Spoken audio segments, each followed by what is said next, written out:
नमस्कार दोस्तों, आप देखना शुरू कर चुके हो बागड़ी ज्ञान यूट्यूब चैनल। मैं रेवंत राम आपका इस चैनल पर तहे दिल से स्वागत करता हूं। दोस्तों, सबसे पहले तो आपको और आपके पूरे परिवार को दीपावली की हार्दिक शुभकामनाएं। और अब बात करेंगे एक और आदिवासी क्रांतिकारी योद्धा की, जिन्होंने न सिर्फ अंग्रेजों के छक्के छुड़ाए बल्कि उनके खजाने लूट लूट कर गरीबों में बांट भी दिए। तो आइए दोस्तों, वीडियो को करते हैं स्टार्ट। लेकिन उससे पहले मैं आपसे एक छोटी सी रिक्वेस्ट करता हूं कि कृपया वीडियो को लाइक करें, शेयर करें और कमेंट बॉक्स में आपका जो भी सवाल हो वो अवश्य लिखें। और हाँ दोस्तों, चैनल को सब्सक्राइब कर लिया है तो आपका बहुत बहुत धन्यवाद, और अगर नहीं किया है तो कृपया नीचे का लाल बटन दबाकर चैनल को सब्सक्राइब करें और बेल आइकन को अवश्य दबाएं ताकि आपको मिल सके आने वाले वीडियो की नोटिफिकेशन।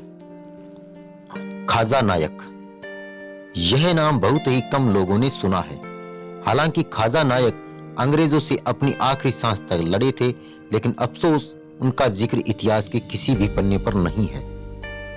खाजा नायक का मूल नाम कजा सिंह नायक था। ब्रिटिश अधिकारियों के उच्चारण के कारण उनका नाम खाजा नायक पड़ गया था और वे ब्रिटिश पुलिस बल में एक सुरक्षा अधिकारी के पद पर कार्यरत थे।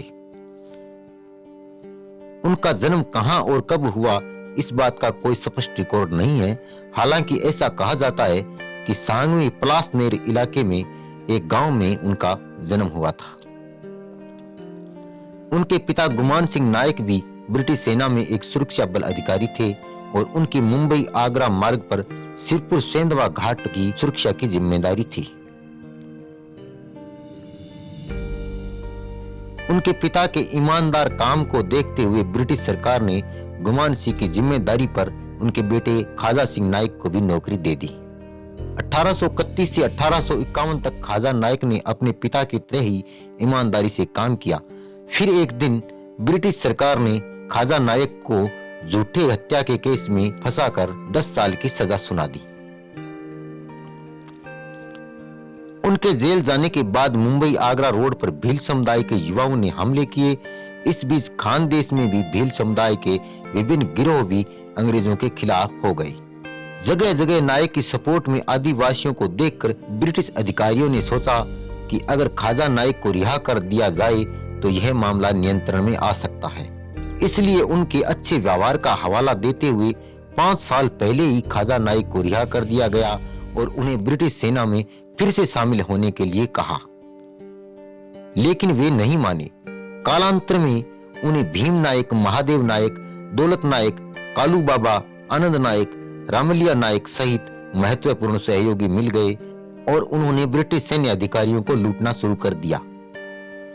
अपनी खुद की शस्त्र सेना बनाने के बाद खाजा नायक ने कई जगहों पर डकैतियों को अंजाम दिया और फिर एक दिन खाजा नायक ने सेंधवा घाट पर कब्जा कर लिया और अंग्रेजों के बजाय खुद वहां का कर जमा करवाने लगा। ब्रिटिश सरकार के कई छोटे बड़े अधिकारियों पर हुए हमले के कारण अंग्रेज सख्ते में आ गए और खाजा नायक का डर दिन प्रतिदिन उनके मन में बढ़ता जा रहा था। खाजा नायक के नेतृत्व में भील समुदाय के कई विद्रोह युवकों की खबरें स्थानीय कलेक्टर से ब्रिटिश सरकार तक पहुंची।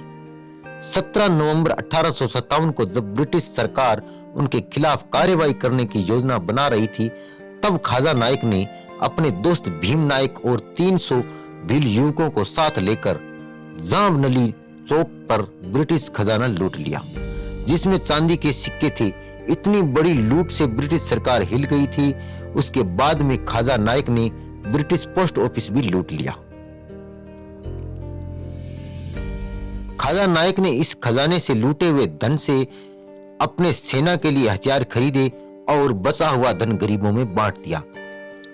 फिर एक दिन ब्रिटिश सरकार को पता चला कि खाजा नायक मध्य प्रदेश में सिरपुर के पास अंबापानी जंगल में अपने सहयोगियों के साथ रहता है और उन्होंने आधुनिक हथियारों के साथ एक पलटन वहां पर भेज दी। 11 अप्रैल 1858 को ब्रिटिश सैनिकों ने इस क्षेत्र पर आक्रमण कर दिया। अचानक से हुए इस हमले की खाजा नायक को जरा भी भनक नहीं थी, लेकिन फिर भी भील समुदाय की महिला और पुरुष एक साथ आए और ब्रिटिश सेना के खिलाफ युद्ध शुरू कर दिया। तीर, कमान, गुलेल, तलवार जैसे पारंपरिक हथियारों की मदद से ब्रिटिश सैनिकों के साथ दिन भर लड़ने में वो सक्षम रहे और भील सेना ने कुछ ब्रिटिश सैनिकों को मार डाला। इस लड़ाई में 65 भील सैनिक भी शहीद हो गए और शाम होते होते ब्रिटिश सैनिकों ने खाजा नायक और भीम नायक को चारों तरफ से घेर लिया, लेकिन फिर भी वे ब्रिटिश सेना को चकमा देने में कामयाब रहे और बचकर निकल गए। भील बंधुओं द्वारा ब्रिटिश सेना के खिलाफ बिना किसी आधुनिक हथियारों के लड़ी गई इस लड़ाई को इतिहास में अमर कर दिया, लेकिन अफसोस 60 से 65 भील सैनिक वीरगति को प्राप्त हो गए। 11 अप्रैल 1858 को अंबापानी की इस लड़ाई के बाद खाजा नायक और भीम नायक जंगल में जा छुपे और 1860 तक दोनों जंगल में ही रहे। अंत में खाजा नायक की सेना में से ही एक सैनिक रोहिदीन मकरानी ने नौकरी में पदोन्नति और 2000 रुपए के इनाम की लालसा में खाजा नायक की हत्या की साजिश रची और मौका देकर उन पर गोलियां चला दी। रोहिदीन मकरानी ने क्रूरता की हदों को पार करते हुए घायल खाजा नायक पर तलवार से वार किया और उनका सर धड़ से अलग कर दिया। फिर उसी सर को उठाकर रोहिदीन मकरानी अंग्रेजों तक दिखाने के लिए ले गया कि मैंने खाजा नायक को मार दिया, लेकिन अंग्रेजों ने भी खाजा नायक के सर के साथ मकरानी से भी बुरा सलूक किया और धारण गांव के रेलवे स्टेशन पर नीम के पेड़ पर 7 दिनों तक लटकाए रखा ताकि ब्रिटिश हुकूमत की दहशत बाकी क्रांतिकारियों के मन में घर कर जाए। इस प्रकार एक आदिवासी क्रांतिकारी योद्धा का किस्सा खत्म हो गया। तो दोस्तों, यह थी खाजा नायक से संबंधित कुछ जानकारी जो मैंने आपके साथ इस वीडियो के माध्यम से शेयर की। अगर वीडियो अच्छी लगी हो तो कृपया वीडियो को शेयर करें और चैनल को सब्सक्राइब करके बेल आइकन को अवश्य दबाएं। धन्यवाद।